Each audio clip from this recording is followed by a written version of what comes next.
been a while since my last video. What's new? Got a haircut, and I moved. Don't exactly have a place to put my stuff yet, but I'm working on it.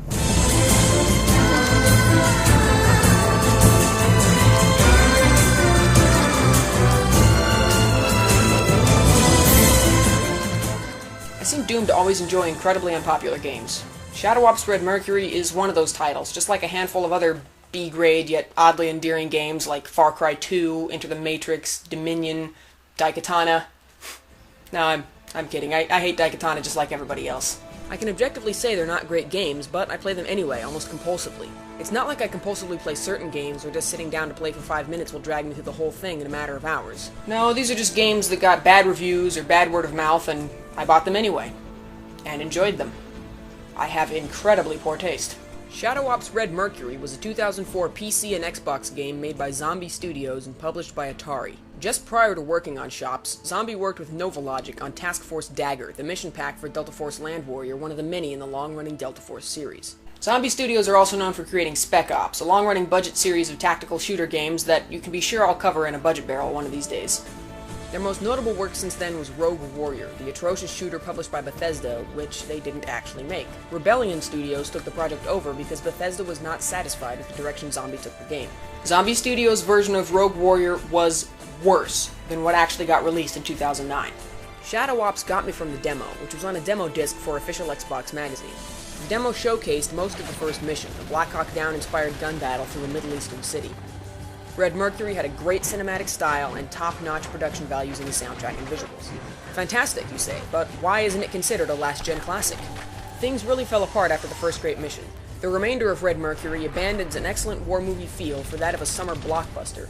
Flashy and expensive, but ultimately shallow. Shops got mixed reviews and it didn't sell very well. If you ask me though, Red Mercury is like an early attempt at modern warfare.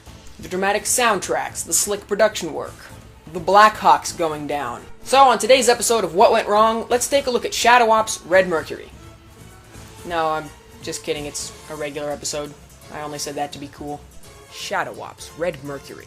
Almost sounds like a budget game title. That's a sobering thought. The setup for Shadow Ops Red Mercury is reminiscent of a summer blockbuster. Bad guy with nuke, stop him. Oh, I was double-crossed, stop them too. Make out with love interest in exotic locale, the end. The shortcomings in the story are partially made up for by the strength in the presentation. The voice acting is largely good, featuring Stephen Blum as the voice of Hayden, and the cutscenes are pretty slick, looking like a well-produced episode of primetime TV, though they can be a bit overwrought. This is Frank Hayden. Welcome to my nightmare.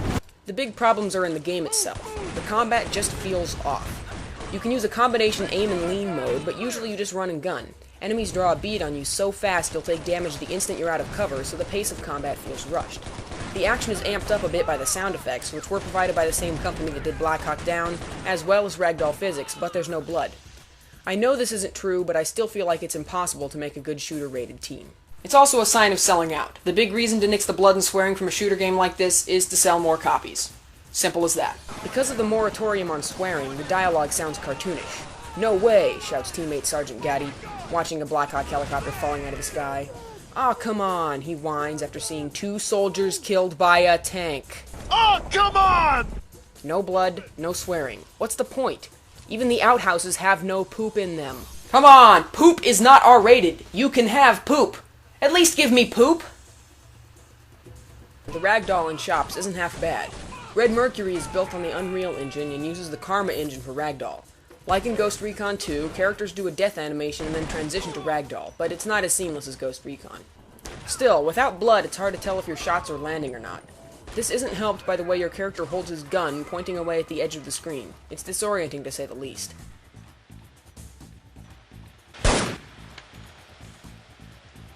The progression of the levels is hampered by a number of factors. First, there's no checkpoints or in-mission saves. This would be a bigger problem, but the levels are very short. Each of the game's environments is broken up into a few shorter missions, probably because of the limitations of console hardware. During the levels, though, you don't collect new weapons, so there's no feeling of progression. Enemies drop health or ammo on death, but never their weapons. You start each level with a set of weapons that differs depending on the mission, but you have no input on it. It's always a pistol, and usually an automatic and a sniper weapon. There's an overriding feeling that no matter what gun you're using, it's not the one you would have picked. This is especially galling when you start some levels with less than the maximum 3 weapons and you still can't pick up new ones. The guns are decent though. They sound good and look good, aside from the way your character holds pistols, but explosions are lame. For a game with explosive barrels and hand grenades going off every few seconds, that's a big deal. Hand grenades especially don't even look like they're actually exploding. The physics are also severely underutilized for bullets and explosions. Aside from ragdoll and the occasional look it's a physics engine object, the environment doesn't reflect combat. The crates enemies hide behind don't get knocked around with physics, they just twitch back and forth a bit when shot. Some indoor environments have destructible objects, like the ubiquitous desk with a monitor, computer tower, telephone, and no cords. I swear that thing is in every game. What's not in every game? If you smack a computer, it blue screens. Classy. The lack of a mini-map or objective markers sometimes makes it difficult to tell where to go next, but usually the game's levels are linear enough to keep it from being confusing. Your allies call all the shots, even though you supposedly outrank them. You move forward! I'll go back and look for him! And if you stand still long enough, your buddy starts shouting incoherently about how you need to move forward. Go, go, go! Keep moving! Go, go, go! Chill out. Keep moving! Let's go! Calm the fuck down. In fact, the supporting characters do a lot of incoherent shouting. You're the one who's met her back out on a stretcher. How you feeling? Pop diesel loaded, sir! Pop diesel loaded, sir! What? Pop diesel loaded, sir! Shut up! Let's get to the story. The main menu is prefaced by scads of title cards. Yes, I know what game I'm playing. Skip. Copyright info. Skip. Rated T. I was aware of that. Skip. Published by Atari. Skip. Featuring audio designed by Sound Deluxe. Skip. THX certified surround sound. Skip. Developed by Attitude Studios and Zombie. Skip, skip. 8 title cards total. After the big opener in the Middle East, terrorist Vladdy with the nuke tries to Shut this thing down. Reevaluate. but can't, so the suitcase nuke goes off, destroying an aircraft carrier and wiping out Hayden's chopper. This scene seems really familiar, can't quite put my finger on it. In true Hollywood style, the story returns to 72 hours in the past, during an unrelated operation in the Congo. After completing the totally pointless mission, Hayden is briefed on the actual story by CIA agent Kate and Russian agent Yuri. What is Red Mercury? A top-secret Russian nuke. That's about it. Red Mercury starts out as a hyperdense matter, and has to be cooled 24/7 using a laser. Wait, what? Cooled 24/7 using a laser. Yeah, no, I heard you. Cooled? Using a laser. Using a laser. Cooled. Once weaponized, it's an armed nuke with 20 times the power of Hiroshima. Hayden infiltrates a Russian base in Kazakhstan, killing dozens of Russian soldiers, all on the say-so of Russian intelligence agent Yuri. That's pretty dark. Anyway, once inside, he sees Vladdy for the first time and recognizes him as an American. Wesley Holden. Yeah, I know. We heard him talk earlier. He has a Texas accent. Hayden also meets his love interest, Galena. I should have known. That's for leaving me the last time. He knows Vladdy and Galena? You can't keep springing this stuff on us. It makes no sense. And this is for loving me right. Pretty sure we've seen the same scene in, oh, I don't know, every movie ever. Yeah, shoot her! Just kidding. Hayden and Galena sabotage Red Mercury and escape just in the nick of time. Back at base, CIA agent Kate complains about stuff. And you let a one-armed bandit get away with both Red Mercury bombs? What do you mean, both? One-armed bandit. Oh, fuck, there's another bomb? Vladdy's plan is to blow up the G8 World Summit, killing every world leader in one blow. Hayden and his team head to Chechnya to stop him from meeting with the Chemist. If we fail, every leader in the free world could die. We won't fail. Globetrotting plot? Check. Stick to the mission, Hayden. Then you can stick whatever you want. Okay, that was just said right now. Hayden's team arrives with a musical sting stolen from another movie. Word. Vladdy has the Chemist activate the bomb and then kills him, leaving a note behind for Hayden to find. Hayden's team arrives too late to stop him. Son of a gun, Vladdy's setting us up! Son of a gun. I could really feel the raw emotion behind that one. The team tries to intercept Vladdy on a freighter before he makes it to Syria. Ah, boat level. My old arch-nemesis. How creatively bankrupt do you have to be to make your entire level out of shipping containers? They're just ginormous crates. Need a linear corridor or a blocked hallway? Shipping container. Hayden and his team arrive just as Vladi flies away to Syria. Too late again, but at least now we've caught up to where we started. The chopper gets shot down, they defend it from attack. Yeah, we've seen this before. No, wait, we haven't. This is completely different than the way they showed it to us earlier. Is there a time travel plot hidden in here somewhere? Did Hayden and his team manage to change the past only to get shot down and still miss Vladi?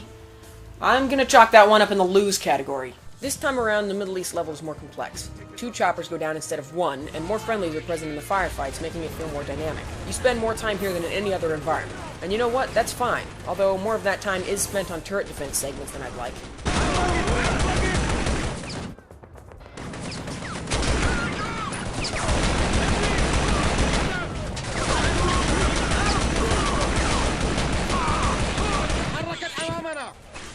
This is still the best part of the game. They even toned down the excessive explosive barrels and put you against tanks and armored vehicles.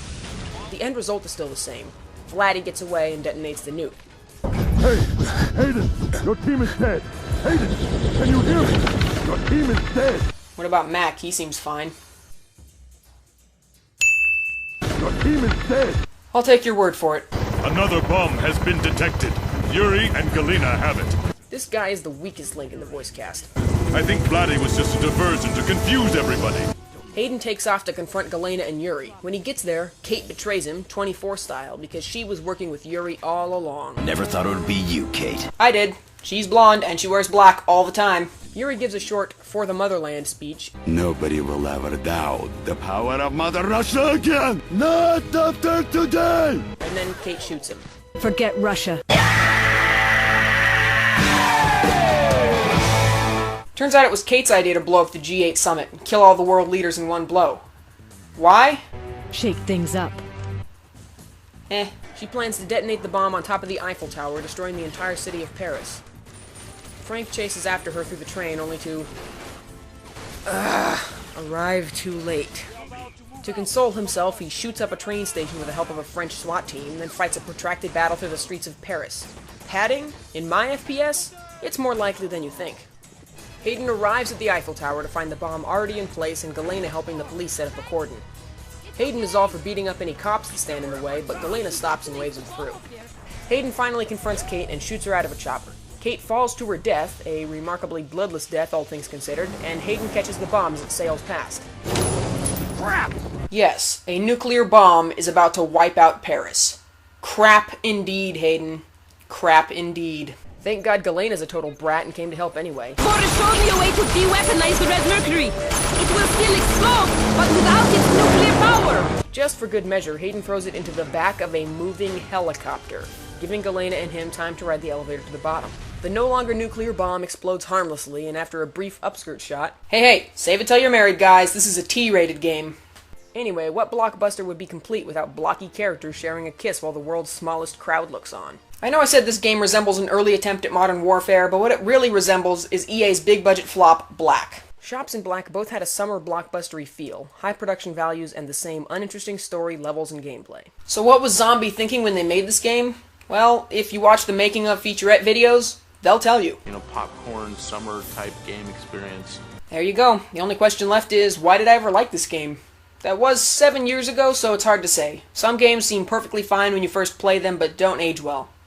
Medal of Honor, Far Cry, the entire PlayStation 1 library. I guess I was impressionable enough that Shops wowed me with its slick production. Sometimes that happens. My precious.